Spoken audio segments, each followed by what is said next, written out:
பீகாரை எதிர்நோக்கும் திமுக, ஆட்சியில் பங்கு கேட்கும் காங்கிரஸ். திமுக சமாளிக்குமா?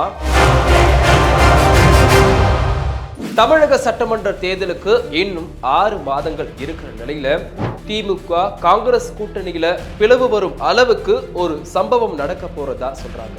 அதுவும் தமிழகத்துல ஜனவரி மாதம் ராகுல் காந்தி நடத்தும் மாநாட்டுக்கு பிறகு என்ன வேணாலும் நடக்கலாம்ன்றாங்க.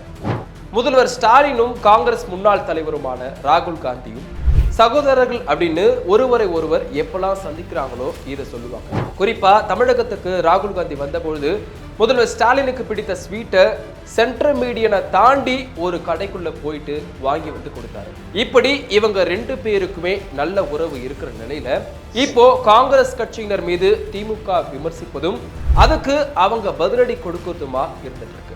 இன்னும் ஒரு படி மேல போயிட்டு ஆட்சியில பங்கு என்ற கோஷத்தை முன்வைக்க ஆரம்பிச்சிருக்காங்க காங்கிரஸ் கட்சியினர். இதைத்தான் விசிக கடந்த காலங்கள்ல வலியுறுத்திட்டு வந்தாங்க. இப்போ காங்கிரசும் அதே கோரிக்கையை தான் முன்வைக்கிறாங்க. அதாவது 234 தொகுதிகளில் 117 தொகுதிகள், அதாவது சரி பாதி தொகுதிகளை கேட்க காங்கிரஸ் முடிவு செய்துள்ளதா சொல்லப்படுது. ஆட்சியில் பங்கு வேண்டும் என்று காங்கிரஸ் தலைவர்கள் கூறியதா கேக்குறீங்க. இதுதான் அனைத்து காங்கிரஸ் கட்சிக்காரர்களின் ஆசையா இருக்கும் அப்படின்னு காங்கிரஸ் எம்பி விஜய் வசந்த் கூட கொஞ்ச நாளைக்கு முன்னாடி சொல்லியிருந்தார். டெல்லி மேலிடமும் ஆட்சியில பங்கு வேண்டும் அப்படின்றதுல உறுதியா இருப்பதா சொல்றாங்க. அதாவது தமிழக சட்டசபையில 4 அமைச்சர் பதவிகளையும் கேட்டு அந்த நிபந்தனையுடன் கூட்டணி அமைக்க காங்கிரஸ் மேலிடம் முடிவு செய்துள்ளதாகவும் தகவல்கள் வெளியாகியிருக்கு. பீகார் தேர்தல் முடிந்ததுமே ராகுல் காந்தி தமிழகத்துக்கு நேரடியா வந்து ஜனவரி மாதம் பிரம்மாண்ட மாநாட்டை நடத்த இருக்காராம்.